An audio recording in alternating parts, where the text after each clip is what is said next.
That's why it's important to understand how whatever strength of schedule ratings you're looking at should know how they're being calculated. Because if you just go by opponent win totals, which is simply adding up the total expected wins of all teams scheduled, Dallas would face the 10th toughest. But most people who create strength of schedule ratings just stop there, but there's so many different other factors that go into strength of schedule.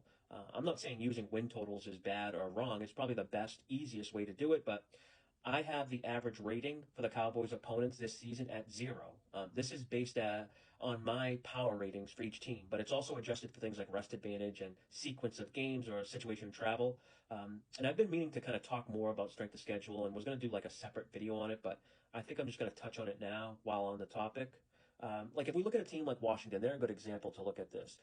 Fairly tough strength of schedule, 13th hardest based on win totals alone, but I have them playing the seventh toughest overall strength of schedule, and it's because they're at a rest disadvantage in so many games. They play four teams that are coming off their bye week. It's the most of any team. Washington's own bye week, where typically teams have a rest advantage, theirs is negated in week 12 because their opponent's also coming off a bye week. Now, my point here is there's just no perfect, simple formula for strength of schedule.